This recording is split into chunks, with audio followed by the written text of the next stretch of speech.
Okay, hi guys. This is Sarah, and welcome to the Journey to the Akashic Records seminar. What we're going to do for class today is if you guys have the outline that I sent you, then you'll see that I put the journey at the end of class. But what I'm going to do is we're going to do the journey first, because I know a lot of you guys have kids with you and other things going on after this that you might have to leave early for, and I just want to make sure that we get to like the important journey part first. That you guys want to be present for. So if you do have distractions going on, then like maybe those distractions can be distracted for the beginning portion, and you guys can do the journey in peace. So we're going to do the journey meditation starting off with class. Then we're going to go through the material and then ask questions at the end. So that's it for the journey. So what we're going to do is I'm going to lead you on a guided meditation to do a journey to what we know as the Akashic Records in the spiritual realm. So I sent you guys, in the email I sent you guys, I asked that you had a question ready or something prepared so that you could ask a question once we get to the space where asking questions happens. So hopefully you came with a question to ask in meditation. But if you didn't, try and think of something that you could ask during the meditation. So we're going to talk about questions to ask and how to ask them and what to ask later in the question. But for now, if you have a question where it's like, should I do this, should I do that, try and rephrase that into what's in my highest and greatest good, or what would be the best thing for all parties involved here. You can ask about solutions to problems you're facing. You can ask about past lives. You can ask about what your healing gifts are, or your mediumship gifts, or your intuitive gifts. You can ask for more clarification on those. You can ask to be shown some clarification on a personal challenge you're facing in your life. You can kind of pretty much anything is fair game here. So just think of a question that you want to ask. If you don't know, if you're not sure, you can ask to see a past life. You can ask to see what you're meant to do with your gifts and what's the next thing you're supposed to do. And in developing them, if that's what you want to do, get your question in mind. Don't agonize over it. This isn't going to be the last time that you ask a question. We're just doing this for practice. Have your question in your mind. Write it down. Think about it for a second. And to get the most out of your question, what I recommend that you do actually is, if it's possible for you right now, to be seated at a computer or to have a notepad with you, or you guys are on mute, so I can't hear you, to be in a place where you could speak aloud what you're seeing, what you're feeling, what you're getting, what you're hearing. Because what happens is basically we're going to go on this meditation and you're going to be taken to a place to ask your question, and then your guide is going to give you information surrounding that question. And what most often happens is you're shown one thing, or you feel one thing, you're like, I see purple swirling light, and then it stops there. And that's the big complaint that people have. So the easiest way to get this going and to get the flow going and to get more questions is to be typing, like, I'm seeing a purple light, or I'm getting the sense that this is my ex-boyfriend involved. I'm getting the feeling that my mother is tugging at my heart chakra. Those sorts of things, if you're speaking it out loud, if you're writing it down, if you're typing it out, the more information flows to you. So it doesn't just stop at the one piece of information you get. Basically, if you get one piece of information and then you just hold it there, as in you don't speak it, you don't write it out, you don't like expel it from your energy in some way, then it kind of tends to stop there. So it helps if you're writing, if you can type, if you can speak it out loud, if you're comfortable and in a quiet place where you could do that. Any way that you can get the energy out of you and kind of flow it through you to get more information. Write it, type it. If you're on your phone, open up the Notes app on your phone, speak it out loud because you're muted. If you don't do any of those things, don't be discouraged. You just might not get as much. Like, you might just get one feeling or one thing. It's just because if you're not channeling it, for lack of a better word, like channeling the information through you, then it stops coming. And we'll talk about that more later when we talk about the reading process.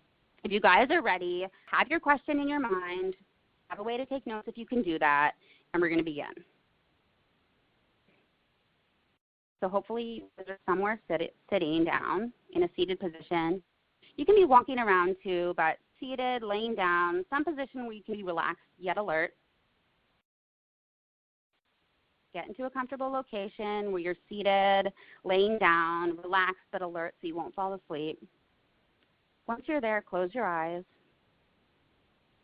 and take a few big, deep breaths in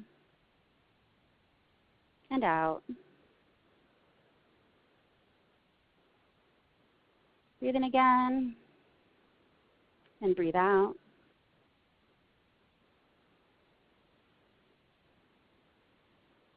Breathe in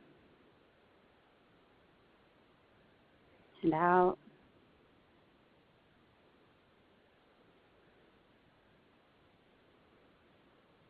Begin now to consciously and intentionally relax your shoulders, dropping them down and releasing the tension there. Rolling in circles your right shoulder, then your left shoulder.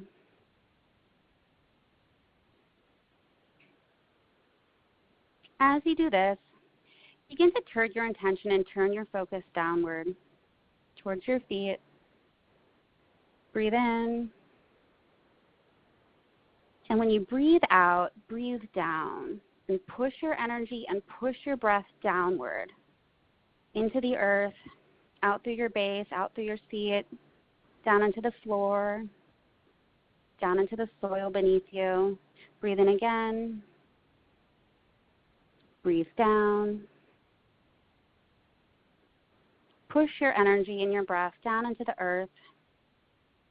Imagine it swirling around in the soil, converting into tree roots, and those roots spread out and anchor themselves in the earth. Breathe in again, breathe down, and on your next inhale, pull up your breath and your energy down from below and pull it back into your body and into your belly. Breathe in again and breathe up and exhale. As you do this, imagine that the space before you now begins to fill with the image of a library. This is an old library with rich, dark hardwoods, tall bookcases that need ladders to reach the top tiers, warm lighting, comfortable leather seats.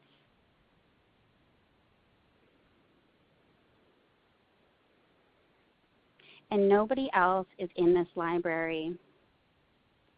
You look around from your right, scanning the room to your left.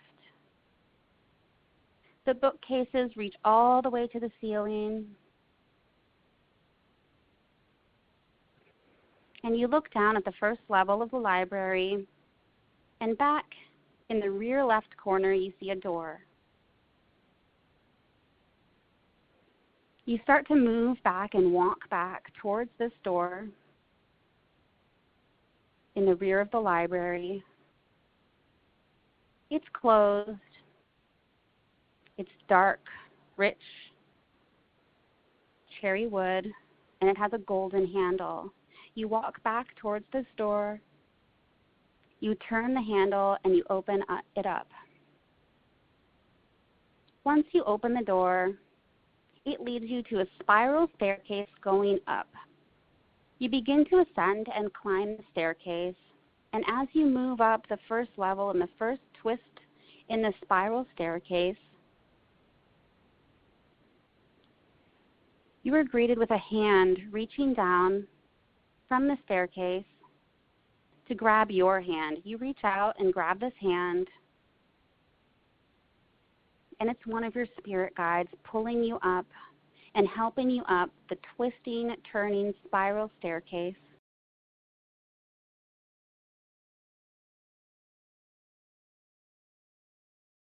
As you come around the first turn, holding your guide's hand, they greet you. Who is this guide that has met you here? Is it someone you know? Is it a new guide? Is it a human, an animal, a fairy, a mythical creature greeting you in the staircase and reaching down to you to help assist you and guide you up the staircase? The two of you quickly ascend the stairs And as you reach the top levels, you reach a door all the way at the top. First, your guide opens the door, and you follow behind them. The two of you reach the top of the staircases and step out of the door. Once there, you are now in the cosmic realm, where you will be taken to read the Akashic records and ask a question. Just off from the doorway, from the top of the stairs, you see a second library. This is a mirror of the library that you saw below, except this one exists in the cosmic etheric spaces above you. You walk over to the library. You are met with a desk, and at the desk sits an archangel. They nod and gesture you to come in. You and your guide enter this cosmic mirror of an etheric library, and you stand right in the middle of it. You are now facing your guide. They're looking at you, and you are looking at them. Take a big, deep breath in and out.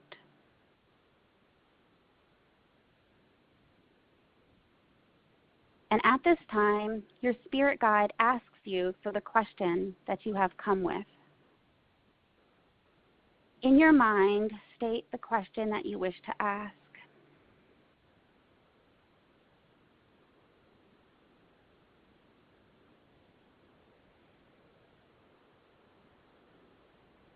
Your guide listens to your question, takes a moment to pause and think, and they turn around to the bookcases behind them.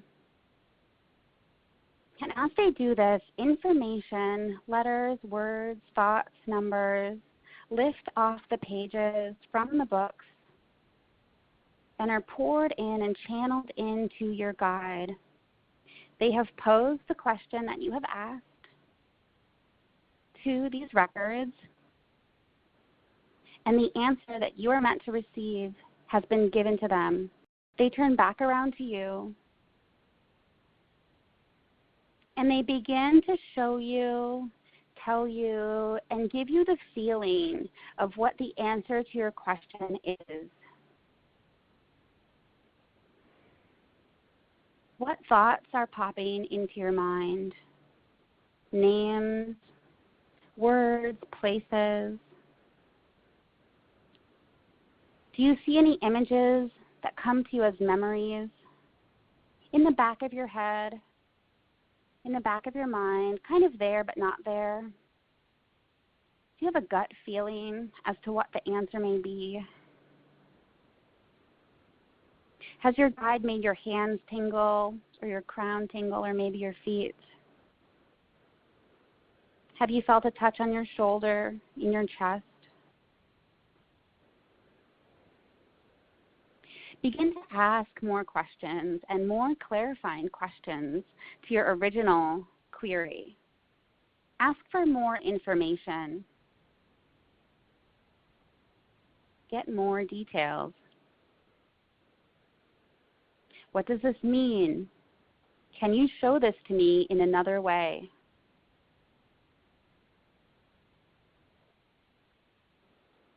As you are getting something, begin to speak anything and everything that you feel.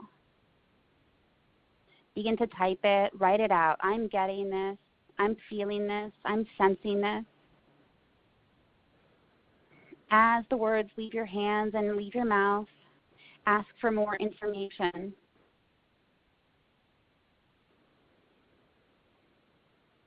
Who is this person to you in your life now? What can be done to remedy this situation? What's the best thing for you to do this weekend? What's the most healing course of action that I can take?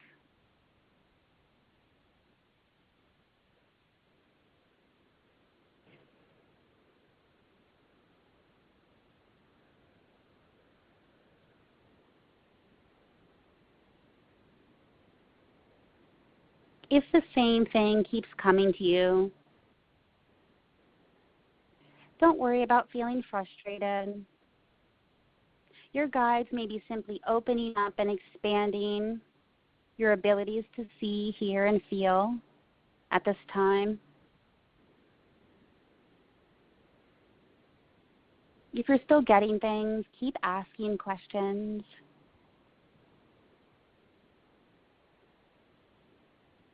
If you're not, begin to imagine and look around and visualize the space around you as a library. Look at your guide and maybe ask more about them and what they're meant to help you with, who they are, what their name is.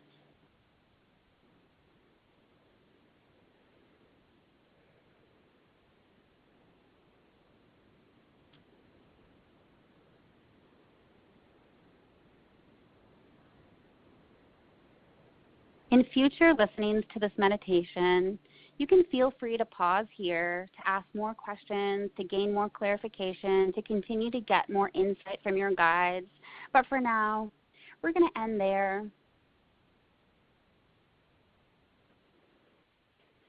I want you to thank your guide for sharing this information with you.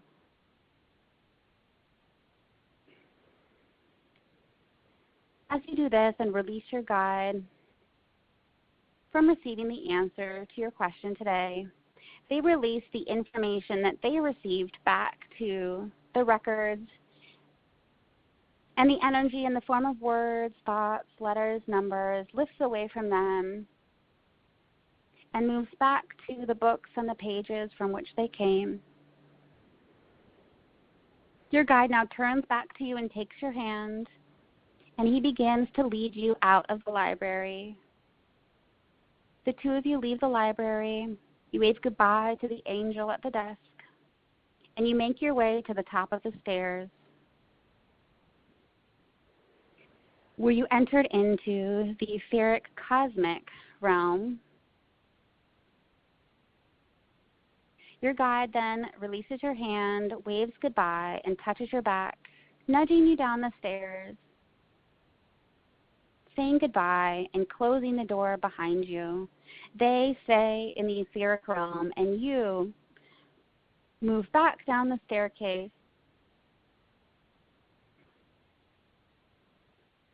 back down to the door that you entered in the back of the library. You open the door, step through it, you close it behind you, and you are back in the library in the physical world. You make your way back to the front of the library, back to the doors where you entered. You turn around facing the library, and you are now back in the place where you started. Take a big, deep breath in and out. And when you're ready, you may open your eyes.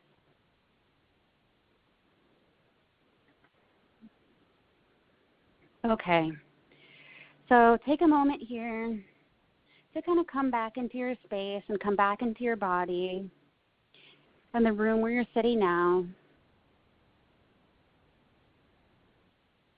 Roll your shoulders again. Wiggle your arms and legs. We're doing this to kind of fully get you guys back into your body and returning back from the meditation so that we can be fully present for the class and for the lecture portion. Where you guys were just taken was what the spirit guides like to call the human representation of the Akashic records. So this is a space, this library up in the cosmic stars in the etheric realms is the space that humans often visualize when they wish to go to the Akashic records to read them. So I'm going to break it to you guys now, but a space like this doesn't exactly exist in this way all the time in the spiritual world.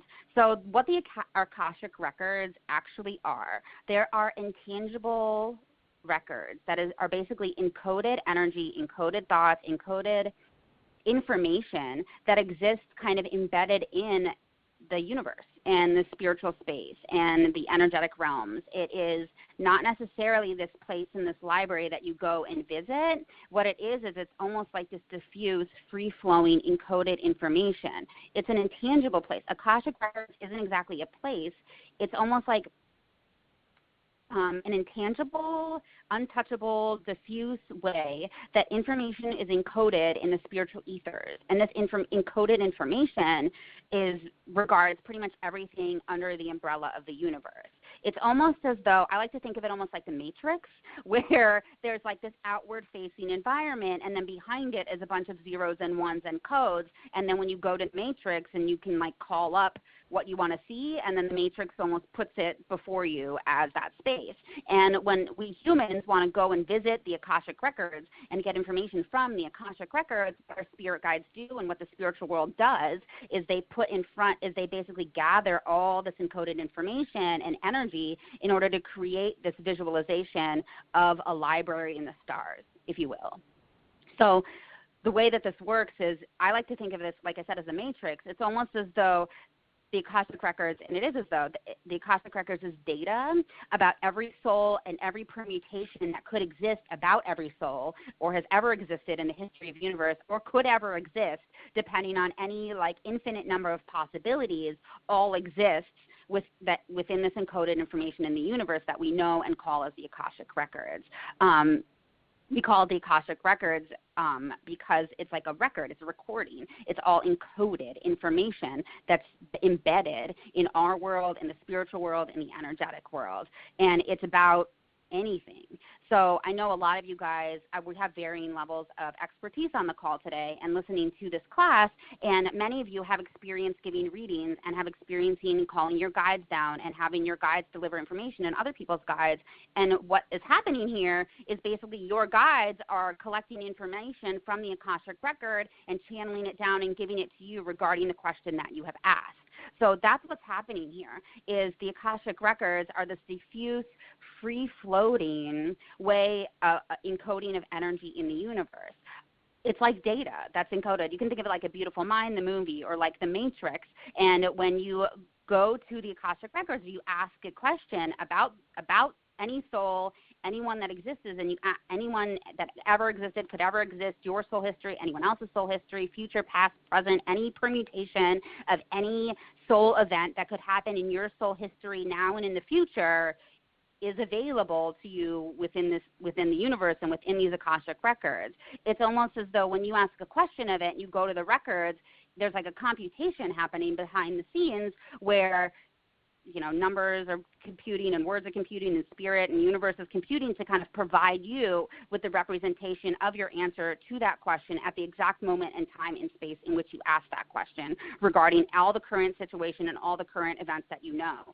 You may have heard that when you get information like this from source, from the Akashic Record, it's almost like a probability where you are given the information that's most probable to happen in the most likely, like it's most likely to happen given all the information that the universe knows at this time, given your soul history, the soul history of everyone involved, and past events and likeliness of future paths. So it's really kind of overwhelming and complex to think of it this way. So when somebody goes to visit the Akashic Records, just as you guys did, the spirit guides, your spirit guides, and those of the spirit guides of the people involved gather the essential information that is needed and create the depicted image of what we see in our mind with that energy. So that it's almost, you say, I want to go visit the Akashic Records, and you go on this journey and you visualize this library, and what's happening there is this library is existing as almost like the energy condenses down and creates this visual representation of the library. And from that library, you can read it in the way that we just did, where you ask your guide and they channel the information down to you, or you can, the angel at the desk, for example, can like pull the books for you, and they show you what's in the books through your intuitive abilities, which we'll get to later. But that's the way in which the Akashic Records work. So a lot of you guys who have already been giving readings, reading the Akashic Records is basically getting the information from them and pulling it down and channeling it through you or asking your guides to show you. So the Akashic records, I would just want to reiterate this, is the record or the encoding of all information that exists about any soul, about any permutation of that soul, for the history of their soul path, past, present, and future, involving the soul of any other person that you ask about or is involved in that encounter. I know it's a widespread and like a broad-reaching definition, but that's it. The Akashic records are this encoded information that exists and is embedded within the spiritual and energetic realms. And when you ask a question or when you go to the Akashic records, we're going to talk about later in the class the ways that you can get information from the Akashic records. But for now, when you just ask a question of it, that information is collected and gathered as little particles and thoughts, and your guides kind of go ahead and curate that for you, and other people's guides curate that for you, which is why if you've ever given a reading, sometimes it takes a little bit of time and the reading isn't ready yet, or you aren't able to see anything yet. It sometimes can take a little bit of time to kind of do that permutation and get that information for you, to get what you need to know at that exact time regarding all the events that the universe knows at any given point in the future, given everything they know about your current situation in your current space and time, given the current energetic situation. So that's how it works. So what kind of information is included in them, and what information can you receive from them? Like we just talked about, the Akashic records pretty much covers everything that exists. What the Akashic records does not include is should questions and should judgments, because the Akashic records is more like a probability or statistic, or I don't want to say it's cold-hearted like it's just a computer, but that's how we can think of it like, right? I guess it is like a robot where you can ask questions and then it does the calculation and then gives you the most probable outcome. And then if you ask for it, it will give you other potential outcomes that you see before you, but what it won't do, and what you can't get from the Akashic records, and your guides won't do this and angels won't do this, is give you the answers to questions that are like, what should I do? What should this person do? What should happen next? That word implies that there's a best way, and that it's a judgment. Like, somebody should be doing that. You should be doing that. That's like somebody else's feeling about what you should do, and the Akashic records won't do that. They won't make a judgment call on what you should or shouldn't do. What they would do is say, what is the thing that is in my highest and greatest good in this situation for all parties involved? That it can do, because that it can put in its little, the Akashic records and your guides can kind of put that computation in. What's the outcome that's in the highest and greatest good in this situation? And then you can get the answer to that. So do you get what I'm saying here? Is we can kind of almost think of the Akashic records like a giant space computer.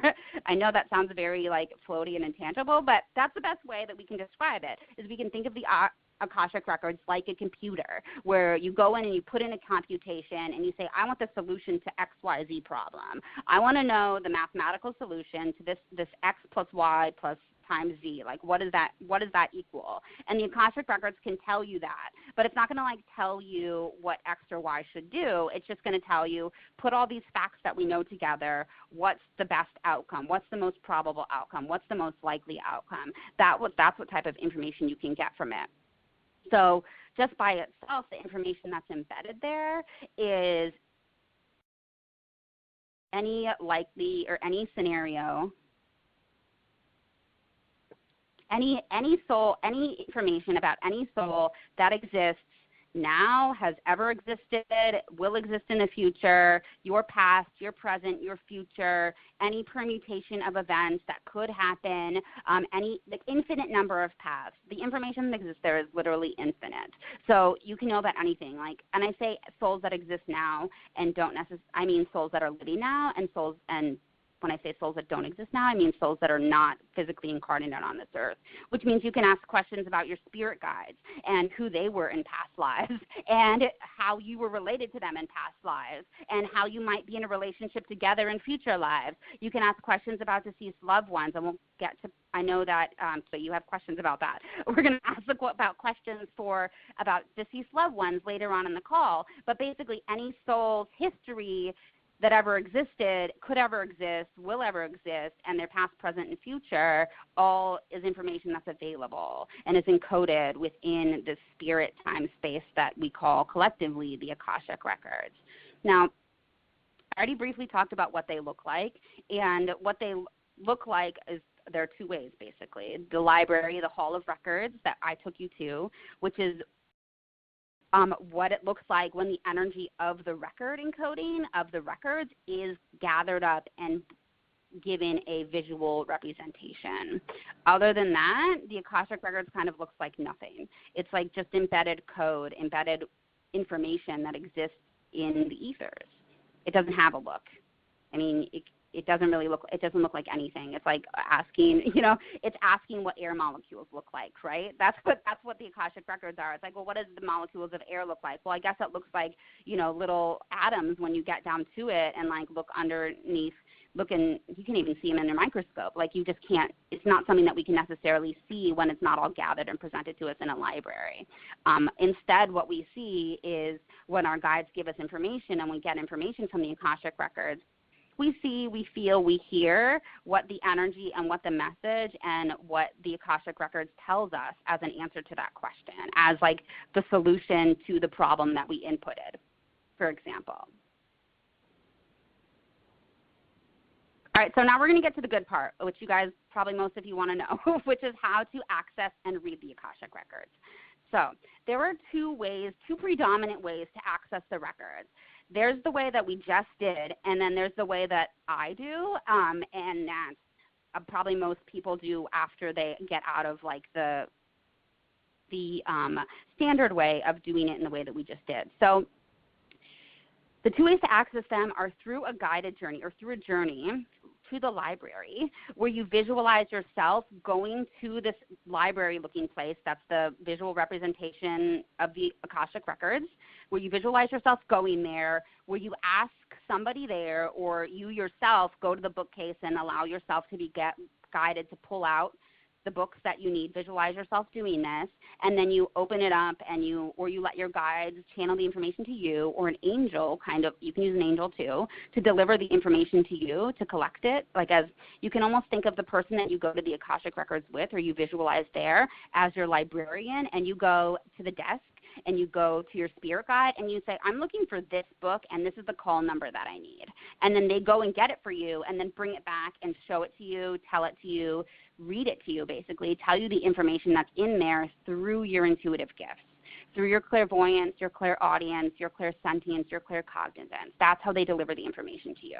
So that's one way to do it, is where you go on this journey, a journey that we just did, but you basically visualize yourself going to the library, and your guides and the guides of those involved, your angels, other people's angels, you say, you guys are the librarians here. You know where everything is. This is the question that we have. Can you get it for me and bring it back? And they will. And then that's what you do, and you just keep asking questions until you're satisfied or until the guides say that's enough, because they often do that. So that's the one way to access them, is by basically visualizing yourself to go to the spiritual space that is the Akashic Records, where you take the step and you visualize yourself going there. Now, this way is the way that a lot of people like to start reading the Akashic Records, because it almost gives you a place to go to, and it makes it feel more tangible and more real, and that you're not just like guessing things or making things up. So that's why this way is helpful, and it's just the way that's taught. But I actually prefer the other way, which is the way that I do it, and it's through what I call divination, which is where you sit in your room or your space, whatever it is that your sacred space is, you close your eyes, you get into a meditative state, you call in your guides, you call in the other people's guides if you're reading for somebody else, and then you say, okay, this is the question, what's the answer? And you allow yourself to receive it, and you channel it through you, and you speak it through you, like we talked about, where you say, I'm getting this, I'm feeling this, and the more that you do that, the more that, I know a lot of you probably know how to give a reading already, and I'm going over old material, but some of you don't, so we're just going over this. You say, okay, what is the answer to this? And then you allow that information to come to you through your psychic abilities, through your clairaudient abilities. We're going to talk about that in just a second a little bit more. But those are the two ways that you access the records, is you can visualize yourself going to the Akashic Records, or you can bring them to you. essentially. I prefer the second way because I think it's easier. I think it eliminates the extra step, and you don't have to visualize yourself going anywhere. Your guides come to you, and then you say, this is the question I have, and then they come already with the answers because they already know the question that you have. Most guides do, so they already know what you're going to ask, and they come already with the answers, and then they start to give it to you in terms of images, thoughts, and feelings, and then you read it, and then you do the reading, and you speak what you see, and you speak what you hear and what you feel, and so on and so forth. We're going to get into the reading in just a second. So those are the two ways to access them: going to them and getting the information from them, and saying, going to the spiritual librarian in the sky and saying, the angel, I want an answer to this question, and they go and they find the answer and they bring it back to you, or the Akashic records come to you. And you do it in your sacred space, in your home, and your guides and the guides of people that you're reading, their angels, their spiritual teams, their spirits, come to you and deliver the information from the records to you. So as far as reading them goes, and that's what we're going to move into next and talk about all the questions on how to read them. And I know you guys submitted some questions, and we'll go over those. So the first question that I actually received, and I'm going to go over now, is, do you need developed abilities to read the Akashic records? And the answer to this is that kind of yes and kind of no. So as far as abilities go, what we're referring to here are the clairvoyant, clairaudient, claircognizant, I'm missing one. Clairaudient, clairvoyant, claircognizant, clairsentient abilities. And for those of you who don't know, clairvoyant is clear seeing and seeing psychic information. Clairaudient is clear hearing and hearing psychic information. Clairsentient is clear feeling and having a feeling of what the information is. And claircognizant is clear knowing, which is just like having the information as if you just felt like you just knew it. And each of us have strengthen some of these abilities. And in order to read the Akashic records, because it's spiritual information, you do need to have strengths in some of these abilities. So all of us have a strength in one of these, at least one of these psychic abilities right off the bat. And what happens is when you do a reading and when you want to read something, anything spiritual, when you want to do a reading, you do need to be able to use those abilities in order to start receiving information from them. But you don't need to be like an oracle or a goddess spiritual being or, like the best clairvoyant or the best clairaudient or the best clairsentient or the best claircognizant that has ever existed. You don't need to be like the star in order to start reading the Akashic records. You don't. The reason that you don't is because everybody has to start somewhere. So for me, my strongest abilities are clairaudience and clairvoyance now. When I first started, they were so I wasn't able at the beginning to be shown images or to hear images or to channel and hear what my guides were saying. I was only able to really feel energy. So for somebody who is a healer and has clairsentient abilities, which is where you feel energy, then what might happen is when you're receiving information from the Akashic records, the type of information you might be receiving might be a lot different than somebody else who is a clairvoyant medium right off the bat. And what might be happening for somebody who's a clairvoyant medium is they're asking a question, a dead person is there or a spirit guide is there, and they're seeing clearly in front of their eyes images playing out of what that information is. However, if your abilities are that you are a healer, what's going to happen for you most of the time is your guides are going to start showing you and giving you information through your ability to feel as to what is wrong with people, basically. So the type of information that you get will be different. So if you're a healer, if your strongest ability is clairsentient, and you're asking questions like, can you show me what the solution is to this problem? Can you show me an image of what my abilities are? Can you show me an image of what I'm supposed to be doing? Even if you're saying, can you tell me these things? What might be the case is that instead your strongest ability is to feel, and what the questions that your guides are wanting you to be asking are more like, what kind of chakra blockage does this person have? And what they want you to be doing then, and the way that they're giving you the information, is by putting it in your hands, essentially. And when you run your hands over somebody, they will make you feel stuff. Like, and what I mean by this is, like, let's say, for example, you're wanting to read the Akashic records in the standard way, like a medium, and do a mediumship reading, but your abilities are to heal instead, okay? And this might be where you are getting hung up, and you could get hung up in this location, is that you're asking to be shown, to be told stuff, and what your gift is to be given that information through your ability to feel it in your body, in your hands, as energy. And what you do in this case, and the way that you can test this, is you can sit down and calm yourself down and ground yourself. I assume that most of you guys know how to ground. Rub your hands together to activate the chakras in the center of your hands. And just start to run your hands over things, like over other people, over yourself. And if you ask a question and say, like, what is the area of my body that most needs to be healed now? You can even do this on yourself and run your hands over yourself. And you can start to feel energy in your hands and in the locations that your guides are pointing you to. So this is a way that you can practice. And I wanted to make this distinction here is because, let's say you're a healer and you're trying to read the Akashic records in the way that maybe a medium would, like a traditional medium would, and you're not getting anything or not feeling anything. Maybe the information that your guides are wanting to give you and is your strongest to give is coming to you through your hands. And this is the clairsentient gift. And it's coming to you through your body. And it's coming to you through maybe a feeling of sickness in your stomach. So that's a way that your healing gifts can manifest for you as a healer. Now, back to the question, which was, do you need to have developed abilities in order to read the Akashic records? And this question was, I don't know who asked it. I didn't write it down. I'm sorry. It was, my abilities are not fully developed. I want to start reading them. I would be really excited if I can do that. Now, I want to say this, and this is to encourage you. If you're feeling like, well, I'm not seeing anything, maybe you're only seeing purple swirls of light or white swirls of light. This is something that happened to me. And I was like, what the hell? I'm not seeing anything. I'm trying to get this information. I'm not seeing anything.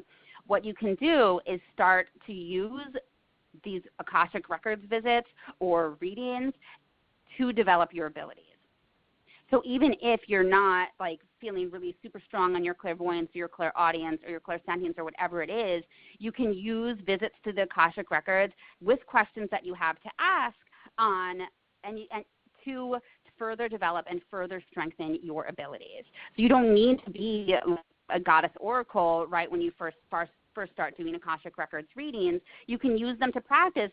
You will get but the problem will be distinguishing and getting over the self-doubt factor and saying, well, did I just make that up, or did I actually get that? Am I just like guessing here, or did I actually get that from spirit, from the records?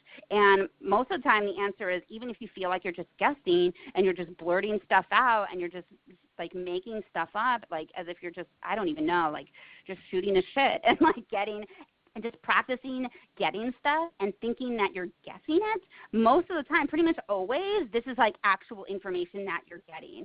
And a sure sign that it's actual information that you're getting is if it's kind of crazy and that there's like no way you would naturally imagine this stuff up, or there's actually no way that you would make it up or be able to know it ahead of time. Now, an example of this, let's do an example scenario for a healer.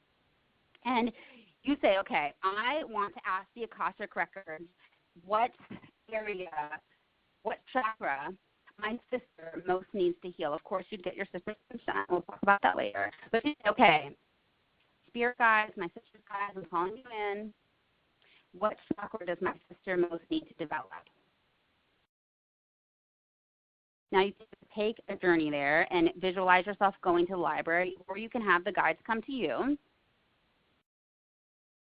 And if you receive information through your clairvoyant senses, you might say, okay, they're showing me a page in a book that has like a red circle on it.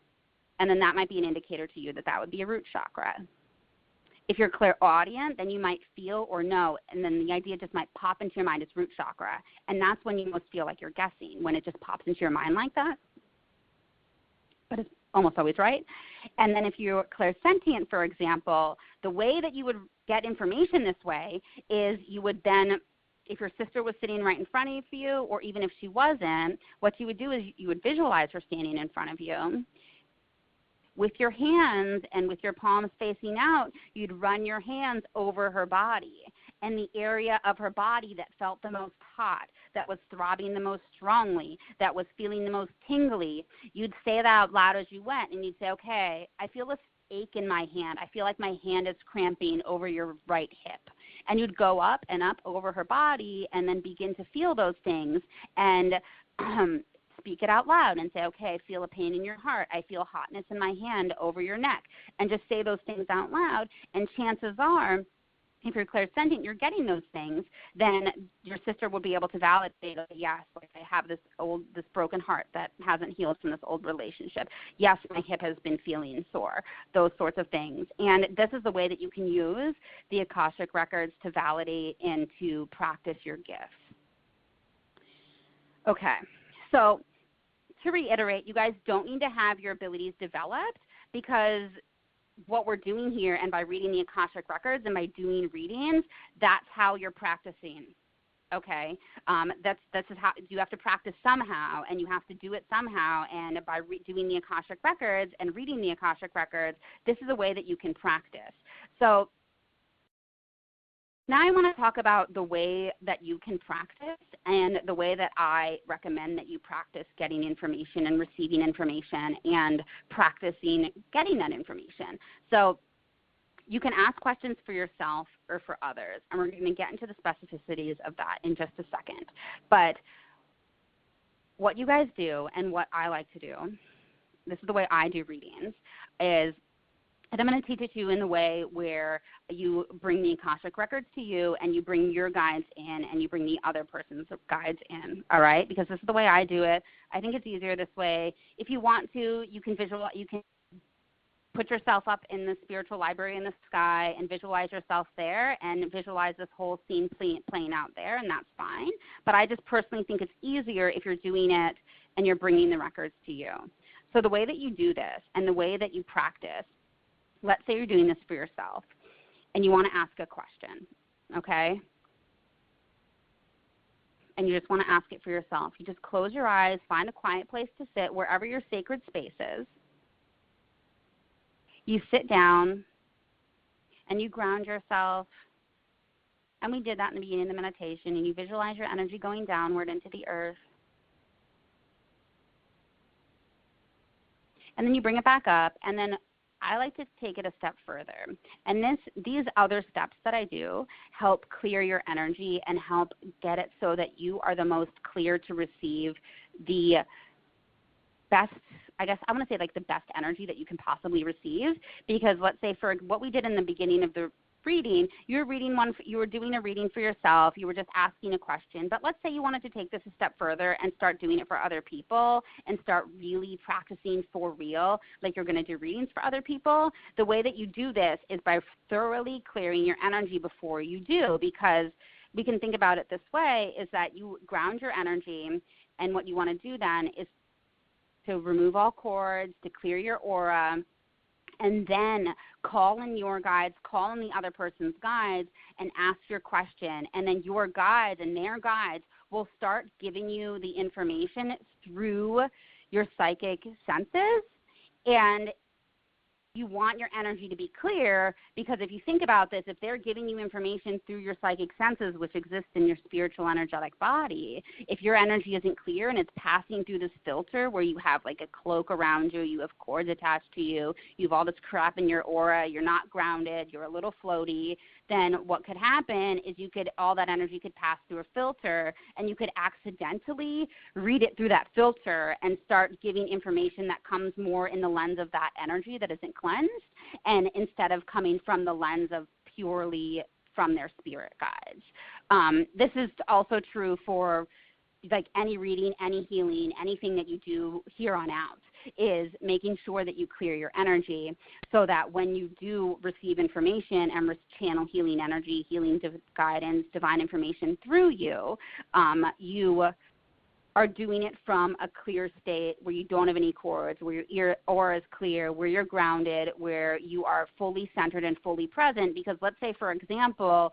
you got in an argument with your husband, and then you went up to your office, or you went up to your room, or you went up to you went to your basement, or whatever it is that you do readings, and you sat down immediately and you called in your guides and you said, I'm going to do a reading right now. Even if it was for practice, I'm going to do a reading right now. And then you did that reading while you still had all the energy of the argument all over you, then you kind of run the risk of it being like infused with this other energy that you don't want on there, okay? So even when you're practicing giving readings, what you want to do is ground yourself, which we did before. And then what I also like to do is I like to visualize, after I ground myself, I visualize a column of light coming down through my head, down through my crown, and then moving down through my chest and going out my heart chakra and out both palms of my hands. And then also moving down and connecting down in my base with that grounding cord that I created below. So then I create a divine channel through me, and then also linked up with the grounding cord. So then you're grounded and from above and also from below. Okay? And after you do that, what you'll want to do is do a quick cord cutting. If you don't know how to do this, it's pretty easy just to do like a basic cord cutting. And I almost like to visualize, I oftentimes will visualize my spirit guides kind of Tasmanian doubling myself and like very quickly twisting off and pulling off like a whole bunch of cords from me and then tossing it down into the center of the earth. And then so I'm completely free of cords. Just like a quick little spin, and then if the energy, the cords fly off, and then it gets bundled up and thrown down into the center of the earth. And then after I do the cord cutting, what I'll do is call down almost like a swirling protective shield of light that washes over and rinses off my aura and fills in any holes and kind of rinses any energy off. And I wash that down over me. And as you guys get better at this, and as you're doing this more, you'll begin to sense like if you need to take additional steps, like if there's additional energy on you that you need to deal with, or if perhaps you need to call your energy back from any situations that you're really dwelling on. If you close your eyes and you're doing this grounding and clearing exercise, and you need to let's say, for example, you see like a heavy cloak of energy all over you, you'll say, okay, I need to deal with that. And then you just visualize yourself kind of rolling it up, ripping it off you and tossing it down. I like to toss things down into the center of the earth, like directly into lava. So it's immediately cleared back and purified and released back to the earth. So that's my general process for practicing readings, even before I do any reading or any healing. So that's what you want to do before you go ahead and reading and read the Akashic records. And what you're doing then is you've grounded and you've cleared, and now you have this divine channel of information flowing through you, okay, this divine channel of light. And it's through that channel of light that you've created that information is given to you, and that the healing information is channeled through you, okay? So creating this channel of light is very important. And it's also very important to the process that I described in the beginning, where you're letting it flow through you, okay? So when you're practicing and when you're asking a question, what you want to do is keep asking questions. You don't want to stop asking questions, because you can visualize it. Basically, I like to imagine it as in from the top of my head, you are calling that, like, information and energy is flowing through you, it's being fed to you. And let's say, for example, you ask, comes the answer, and then you don't speak, say it out loud. It's just that energy just sits there and clogs it up, so that future energy, that more energy can't be delivered to you, because when you're giving these readings, it's given to you in the form of energy, as these thoughts, as images, as sensations, as feelings. It's given to you as energy through your intuitive senses for you to be able to say, I'm getting this, I'm feeling this, I'm sensing this. Okay, so as you're practicing, you ask a question, even for yourself or others, Don't ever stop speaking or writing or just dwelling on it. So say, okay, I want to ask, let's say you would say, okay, who was I in this past life that's causing a problem in my current life now? So let's say you have a current life situation and you want to know, okay, what is this past life relationship? What is the past life that's being brought up here? And you say, okay, what is that past life? And they show you or tell you, or you get a feeling that it's, you were a girl in 1822 and you lived in a basement and somebody abused you. Okay, maybe that's the image they show you. If you stop there, that's all you get. That image sits in your mind. What you then have to start asking, you then say, okay, you write this out. I'm getting that I was a girl in the year 1822. And then you keep, and then you, as soon as you write and type that out, speak that, however it is that you're releasing this energy from you, you can do it to recording, to voice, to speaking, to writing. You say, okay, what else? Who was I next? What's the next thing you're showing me? Who was abusing me? Like, who was my husband in this life, or who was my son in this life, or who was this person to me in that life? The more that you ask questions, the more information that you get, but you have to keep pulling that information out of you. You have to keep pulling it through the channel and pushing it out of you and having some way to direct that energy so it has somewhere to go. So it doesn't just sit there and you don't just get one answer and you don't just get one image or one sensation or one feeling. You have to keep speaking it and saying it. I'm getting this, I'm feeling this, I'm sensing this. The key here is letting it flow, okay? And that's the key really to developing your gifts and to getting stronger and more powerful with your abilities in general, with your psychic abilities, with your intuitive abilities. Any information that you're getting, doing these readings, doing healings, anything, that's coming to you through your psychic intuitive abilities. And in order to get them stronger and to strengthen the energy through them, the more you channel energy through it in the terms of doing these practices, doing these healings, doing readings to the Akashic records, the stronger those energy centers are getting, okay? So let's say you're doing these readings and you're saying, I'm getting this, I'm seeing this, I'm feeling this, even if it's for yourself, okay? Even if you're asking your own questions, as you pull that energy through you and you let it flow, the stronger that energy center gets. The stronger your third eye gets, the stronger your throat chakra gets, the stronger your heart chakra gets, the more and more powerful you get. But the key is to let it flow out of you, okay? And that's the most important part, is letting it flow. Now, if you're having a problem and you're wondering, okay, I'm doing these practice readings and I'm wondering if I'm asking questions for myself or if I'm asking questions for loved ones, is my ego self, is my spirit self interacting there? Is it possible that I'm reading them from ego because what I know about them now, and that is influencing what I'm getting? Okay, that's a huge question. Is you're kind of starting to feel like I'm asking questions for myself. Is my ego influencing this? Is my own self getting in the way? And that happens because what our spirit does, what our ego does, is it says, move out of the way. I know the best, I know the most about this person here, and I'm going to be the one helping, and I'm going to take over. And so the way that you can overcome this, and the way that I recommend overcoming this, and I used to use this method all the time, as was directed to me to my spirit guides, is you visualize your own spirit, your own ego, stepping backwards out of your body, okay, before you do the reading, and you invite in, I know this sounds scary to people, you invite in the angel or the spirit guide to take the place so that they can speak through you or they can give information through you. This sounds scary, I know, and it sounds like things are a little bit out of control. But if you do it in a controlled environment, if you're calling in your guides, if you're bringing down that light channel, you're not going to be like an earthbound spirit isn't going to be able to step into your light channel, okay? That's not possible. If you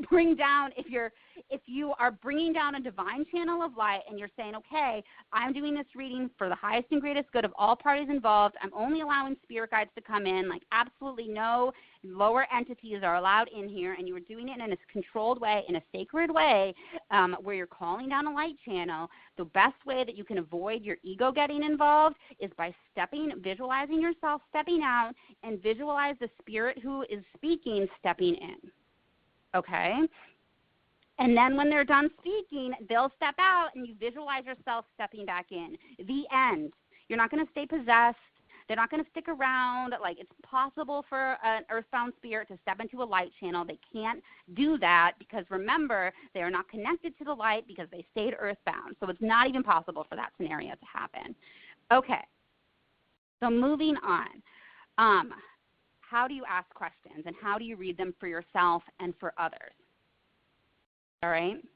So for yourself, we've covered it pretty easily. The way that you ask questions for yourself is you take the method where you bring you choose your method that you want to read the Akashic records with, and you either go to the records with your spirit guide and you stand before them and you ask the question and they gather the information for you, and then they deliver it through your intuitive abilities. So they'll show it to you, they'll show you images, they'll give you feelings, they'll tell you things, they'll give you sensations, and the more you ask questions, the more information that you'll get. And eventually the reading will be over and your guides will be like, that's enough information for you right now, and they'll stop giving you information, and then you close up shop and you turn around and you leave that library in the sky and come back. Now if you do this for yourself, in your own space, the way that you do this is you call in your guides, do the whole grounding and clearing thing that we talked about, ask your question, and your guides will bring with you the information to the question that you're asking. Like, they already know what your question is. You can ask them to, like, further solidify it and further set the intention for yourself. But most times if your guides show up, like, they're already going to answer some question that you had. Like, let's say you know and you can sense the presence of your guide and they just show up and you say, okay, what do you have to tell me? They're probably going to answer. They're probably going to give you the answer to some question that you already knew, that you were already thinking of but didn't know or didn't vocalize to them, all right? So the way that you read them for yourself is you just ask your own guides, get into your meditative state, create your clear channel, and then allow the information to flow to you through your intuitive senses. And the only way that you can make this happen, if you're feeling self-conscious about it, if you don't know how to give readings, if you're feeling rusty and like you've never given readings before, the only way that you can overcome that is by doing it. That's it. I mean, you have to practice, right? Like, the only way that you can overcome feeling like you're not getting anything, or feeling that it isn't working, or feeling that you aren't, nothing is coming to you, is by continuing to practice. In the beginning, you usually have to overcome some barrier of trying to force up an answer and, like, force something to happen, and instead just kind of guessing, like literally just guess, it feels like you're guessing. It feels like you're just making crap up, but you're not, and that information is coming to you from your guides. And the more you do it, the more often you do it, the stronger that channel of energy will get through you, and the faster information will come, the more information you'll get, the clearer the images will become, the stronger the words will feel, the stronger the energy will feel. You'll just get better and better and better and better as you do this, okay? So that's how you do it for yourself. It can get hard to read for yourself sometimes, and the reason for this is because you can almost, and we talked about this a minute ago, is when you're reading for yourself, you are often like so embroiled and so deep in that energy and so like rich with emotion that it's very hard for your guides to get a clear message through to you, okay? So if you're asking a question for yourself and you're not getting anything, then a reason for this could be that you are so deep in everything. Doing a reading for yourself, the way that you get information is by continuing to practice and to continue to do it and to ask and to ask and to ask. And the more you do it, the stronger your connection will get, the stronger your channel of energy will get, the bigger your chakra, third eye chakra, your throat chakra, or your heart chakra will get, the more powerful you'll get, basically. But you really do just have to get over that hump and start asking questions and start literally just, even if it feels like guessing, just writing it down and writing down what you're getting. And what I was saying before was sometimes if you're asking for yourself, a reason that you might not get anything is because you're so deep in it and so close to it and so connected to it that your guides aren't able to get a clear message through to you. And you can clear your energy all you want, but like literally, guys, sometimes we're just so thick in our personal struggles in the physical world that like it's just impossible to read it for yourself. It just is impossible. Another reason why you might not get anything is because sometimes your guides won't give you anything. about a current situation. Sometimes your guides will say, look, the point of your life is to live it on earth and to learn these lessons and to figure it out, and they're not going to tell you like what the past life reason is for this or what the solution is for this. They just want you to feel it and be in it and to have those experiences, and when the time passes, they will usually come around and be able to give you more information on it. Okay. So that's how you read for yourself, is literally call in your guides and either go to the records yourself or bring them to you, do your clearing, and start asking questions and let it flow. Let it flow through you. If you guys aren't sure what your strongest psychic abilities are, there are a bunch of books even that tell you and give you hints as to what your abilities are. I think there's a book by Deborah Katz specifically for this. I don't remember what the title is, but I will send you the title in the email I send you guys. But it's something about like know your type or know what psychic you are. It's by Deborah Katz, and it has a bunch of quizzes in it that helps you identify what your abilities are. So that's a way if you don't know what those abilities are yet. And then once you know what they are, then you can start knowing what to expect and knowing if you should be expecting images or if you can be expecting words or if you're expecting to feel energy or what it is, okay? So next up, how do you ask the Akashic records for other people and their guides? So we're going to get into consent in a minute, but before I get there, I just want to talk about how you ask the Akashic records for other people. So basically, what happens when you do this, when you're asking the Akashic records for other people, is you do your grounding and your clearing like you would normally do, and then you call in your guides. And what I like to do is I visualize my guides coming in on the left side of me, just in front of me, and then what I do is I call in the other people's guides, and I say, okay, XYZ person that I'm reading, your guide, their guides, the spirits that are stepping forward for them, please step forward. And then I visualize their guides coming in on my right side. So then my guides are on my left, and then their guides are on the right. So then basically you have these two distinct, like your team and then their team, okay? And then if you're doing a healing or if you're doing a reading, you might also like to visualize that person standing in front of you in the spiritual space, and then you ask a question on their behalf and you pose it to their guides, okay? Their spirits you pose it to. Your spirits are there to help you and to help you deal with other spirits and to kind of help you use your gifts and get information, but your spirits generally don't answer the questions for other people. Sometimes they do in rare occasions, but generally your spirits don't answer the questions for other people, all right? So other people's spirits answer their questions. Their spirit guides, of course, right? Because people, if you're doing a reading, if you're asking a question for somebody else, they want to hear from their spirit guide, right? They want to hear from their deceased loved one. They want to hear from their angel, because that's what people want, is they don't want to hear from your spirit guide, right? They want to hear from like their support team who knows the best about them, who has been working with them since birth, who knows like all the intricacies of their life and their personal connections, right? So people want to hear from their spirit guides. So when you read the Akashic records for somebody else and you pose a question, what you do first is you say, okay, I'm reading this person, this is their name, who are the spirits that want to step forward? You get an idea of who they are. You can either say, okay, I'm feeling like it's an animal guide. I'm feeling like it's a deceased loved one. I'm feeling like it's so-and-so. Or if you see them, and then you say, okay, which one of you wants to step forward and do the reading for this person? Because more than two spirits can't speak at one time. Only one person can speak at a time. So you get whoever it is to step forward to do the reading for that person, and then that's the person who delivers the information to you about that person from the Akashic records, okay? So here's the thing on that. When you're reading other people and asking questions for other people, usually the way this works is you need their name, and some people like to use a picture so that they can like better connect with their energy, but you definitely need the name that they go by now, and you need consent. So what that means is, let's say you're doing a practice reading or a reading for your friend, your sister, your cousin, your person you know online, and they say, okay, but I actually want you to do a reading on my boyfriend, and can you tell me why he's being such a jerk? And the answer is no, you can't do that because their boyfriend didn't give you consent. And the second answer is you you can ask to refine the question to be more like, okay, what do we need to know about their relationship at this time? So you can read relationships and the interactions between relationships, for example. So I'm going to give you an example of this from like a session I did not long ago. I was doing a coaching session with a client, and the client asked me, can you tell me what's going on with my son?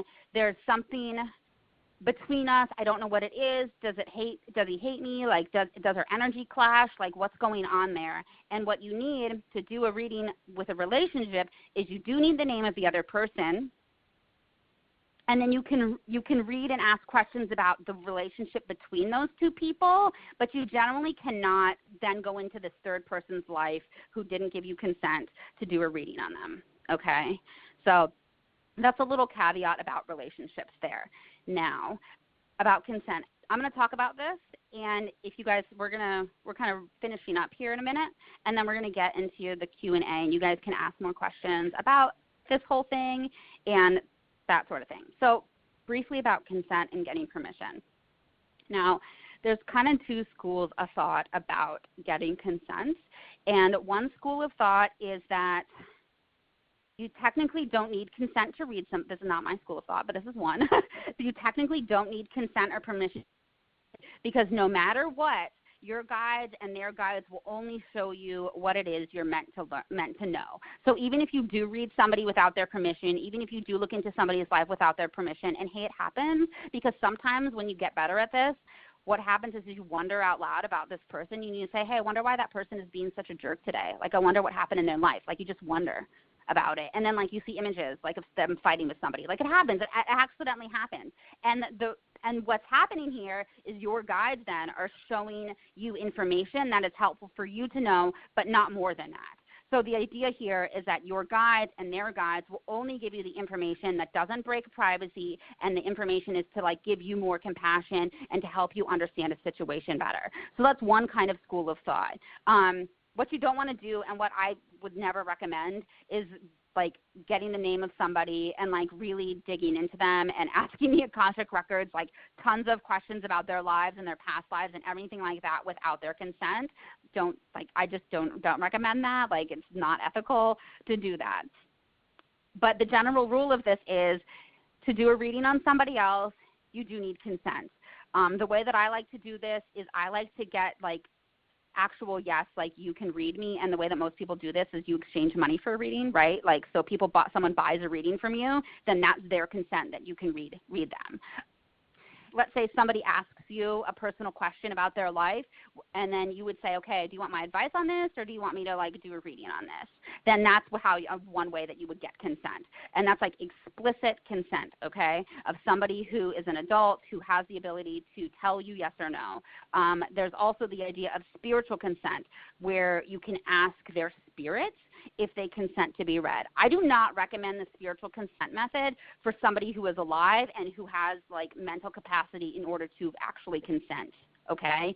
So this is more like for the deceased and asking information about the deceased and about what they're doing and about what they are, like what's up with them. And the way that you get spiritual consent is you basically imagine their spirit or call their spirit and say, okay, I would like to know this about you. Like, do you consent for me to do this?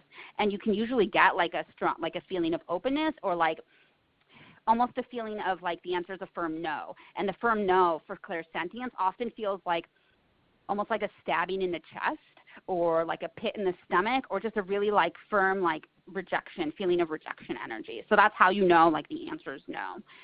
And then for children, specifically for children, I know that was a question, is what about children who don't necessarily understand the process and can't necessarily give consent? This is kind of a really touchy subject, and I know that each person has their own idea of how they deal with this. And this is even for your own children. Like, at what age do you allow them to say yes or no, mom, or yes or no, dad, and you say, okay, I'll back off. Okay, and I think that the way that I choose to go with this, and this is really a personal decision that you'll have to choose, is that at the age at which the child is able to say yes or no, and like in a conscious way. So like 3 or 4, or 5 to ask those sorts of things. And I'll give you an example of this from my own life. Some of you guys may follow me on social media, and you know that my daughter was in the ER because she had a very high fever.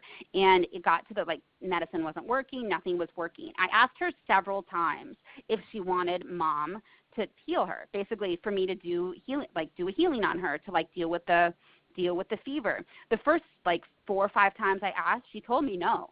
So I couldn't you can't then go in and do it, right? I just couldn't bring myself to then go around her saying no to do it for her. And then eventually I posed it in the way that I was going to do a magic spell on her, and if she would like for me to do a magic spell that was going to make her feel better, and she consented to the magic spell. So sometimes you can ask it in different ways to see if it works for them or if it works, or it's really, for kids, it's really a personal decision. When I was doing public group healings, for example, a lot of people wanted me to do healings on their kids, and what I would have them do is that they would get consent from their children and then tell me, yes or no. And I would have to take their word for that the parents were honest and did say yes or no, that their kids said yes or no. But literally, if a kid is older than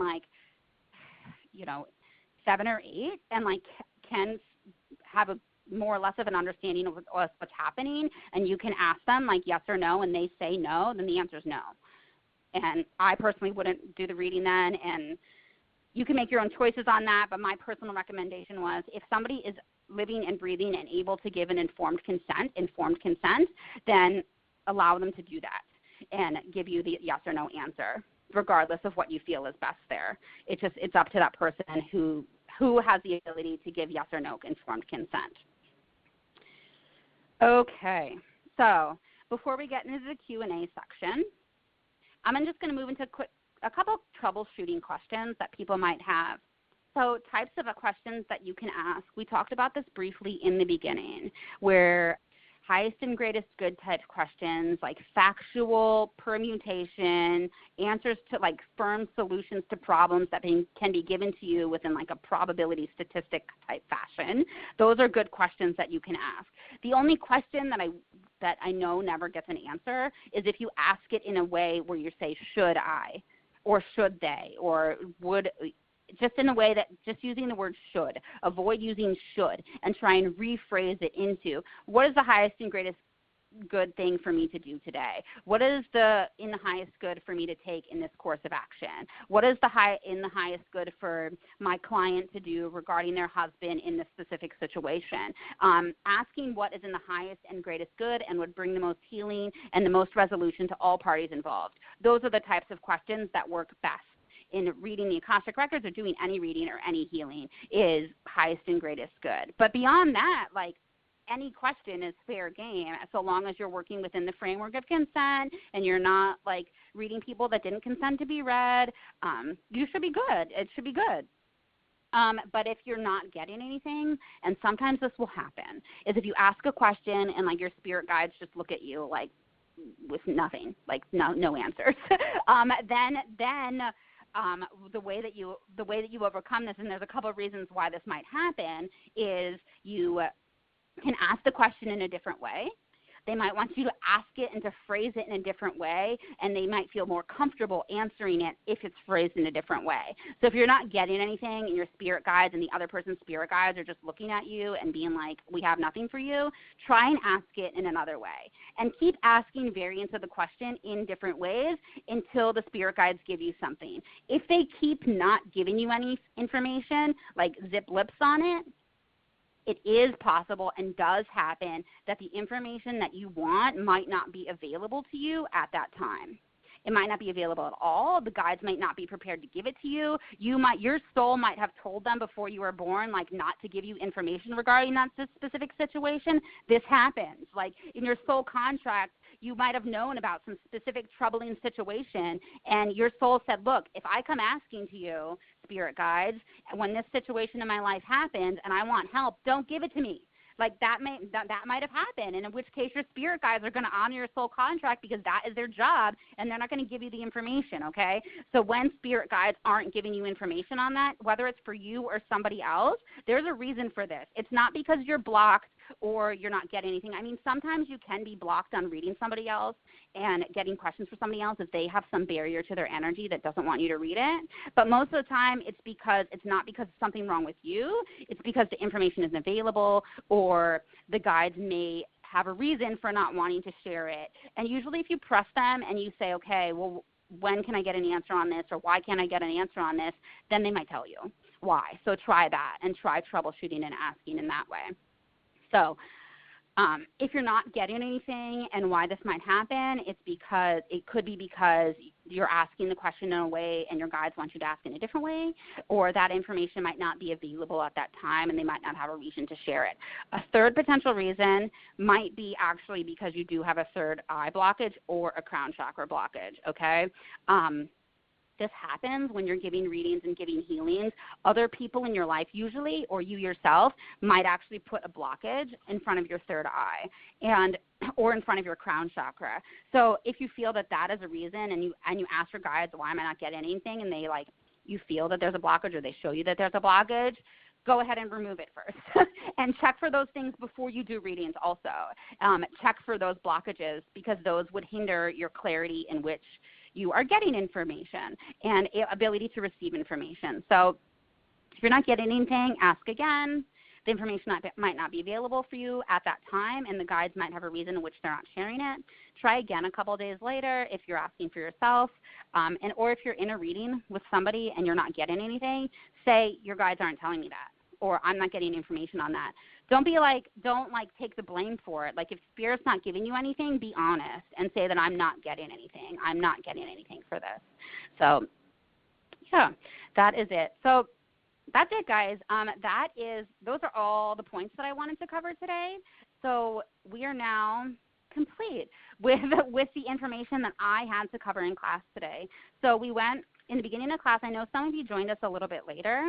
We did a journey to the Akashic records. That happened in the beginning. I know the outline said it was happening at the end. We switched things up a little. We covered what they were, how to read them, what you use your abilities to read them, how to access them, how to read them for yourself and others. So that is a basic overview of the Akashic records. Before we wrap everything up here and end the call, it's question time. All right, so your mic is on, and you have a question? Yes, madam. Regarding the question, when you go into the Akashic record to ask it, do you have to ask it verbally, or you can ask it visually? You can do both things. So the way that you can do both things, where you ask out loud what you want and speak those words out loud. You can ask it in your mind. You can ask it visually. Most guides, your spirit guides, anyone that is answering the question for you, usually always knows what it is that you want an answer to. So asking the question is almost like a formality, where you are putting the intention and the energy into asking it, and then they deliver to you what you ask. So it really doesn't matter how you ask it, the question, just so long as you do. You can even just go to the Akashic records or bring them to you and ask the guides, ask your guides, ask somebody else's guides, and do it free form and say, I don't have a question. Do you have any information that I could know at this time? And a lot of times they will. So you don't even need a question sometimes. Okay. Okay. Thanks. All right. Thank you.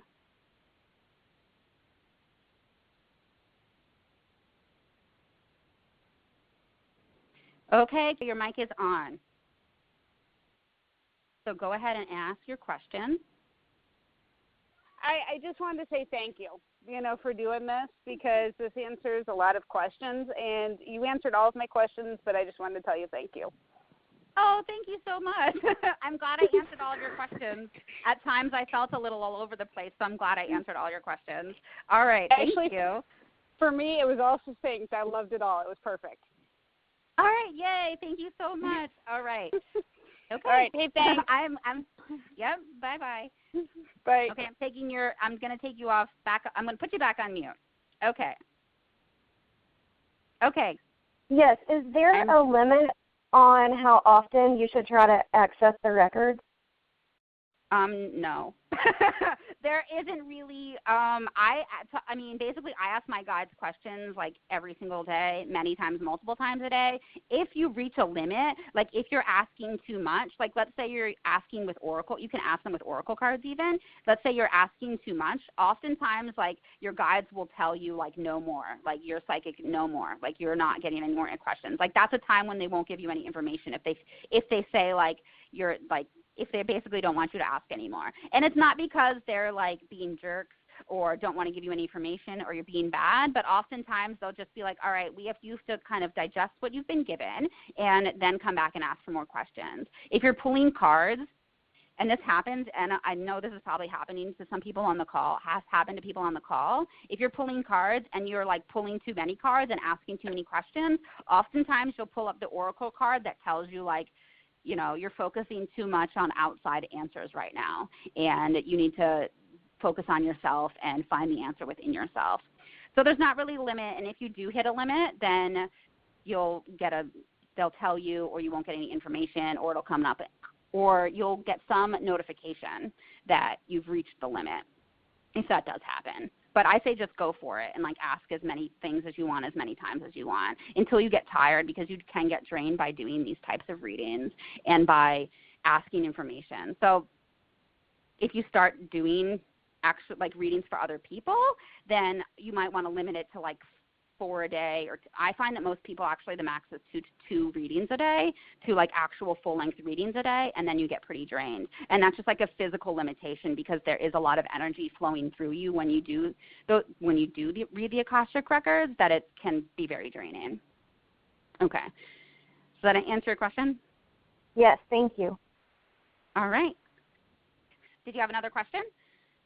Yes, I missed most of the sessions due to current being gone in the country that I am in. So Okay. I don't want to be asking anything that might have gone before and people feel a bit upset. Oh, don't worry. As you mentioned just now about the oracle reading, is the oracle reading the same as accessing the Akashic record when you're using cards? Yeah, so using cards are a divination tool. So instead of, there are different ways that you can do readings, for example. So people who do card readings or use pendulums, for example, or other tools are just using another way to receive information from the records. So one tool is actually your body, okay? Like you are a tool that you are divinating from and receiving information from records, but another tool are cards or tarot cards or oracle cards. So if you're not confident in receiving, or you don't, you want to try another method, I like to read our oracle cards too, then what you can do is receive information, call in your guides like you normally would, and use your cards, and then shuffle your deck, ground yourself, shuffle your deck, and then pull cards, and then basically you're going to get the same information that you would if you just did a free form using yourself as the divination tool. So yes, you can use cards to read the Akashic records. You can use pendulum. You can use like any spiritual divination tool to do it. And thank you for asking that. We did not cover that during the call. So I'm glad you asked that actually. Okay. As I said, I missed most of it, so I wasn't aware of what transpired before. Don't worry. I'm going to send out a recording in about 2 days once I get everything uploaded and edited, and I will send you the file, and you'll be able to participate. I appreciate it very much. Okay. Thank you. I'm going to put you back on mute. Okay. So you are on. Your speakerphone is on, or your mic is on. Before you ask your question, I just want to tell everybody that I just put everybody's hands down because I was having a hard time keeping track of who I answered and who I didn't. So if you have another question that I didn't answer yet, put your hand back up. Okay. What was your Can you question? hear me? Yes, Can you guys hear me? Oh, great. Hi. I can hear you. I just read that some people have a special spirit guide who, like a special Akashic record spirit guide. Is that, or do we just use our regular spirit guides? I never heard of that. You could before, do whatever. And then I thought I'd bring it up. Yeah, no, good. So you can. I mean, yes, sure. There's a spirit guide for everything. So if you want a spirit guide who will help you read the Akashic records, you could say, I want to meet a spirit guide who will help me read the Akashic records, and then that spirit guide will step forward for you. However, be aware that that spirit guide could just be a regular spirit guide. So you could say, like, I want to meet a spirit guide who will help me read the Akashic records, and it could just be another spirit guide that you already know, and that's who's going to help you. Or it can be a new spirit guide. So it can be a regular spirit guide. I personally have never called a different spirit guide for this, because for me, reading the Akashic records is just doing a reading or doing a healing. So my regular spirit guide is who I use for this. So it's kind of up to you. Like, if you want, if it feels better for you and if it's more exciting for you to, like, meet a new guide for this, like, go meet one. But if you just want to use your regular spirit guides, like, they can also do that, because, like, that's their job, to bring forth information and give it to you in terms of reading, in a reading. Cool. Thank you. Okay. All right. So thank you. I'm going to put you back on mute.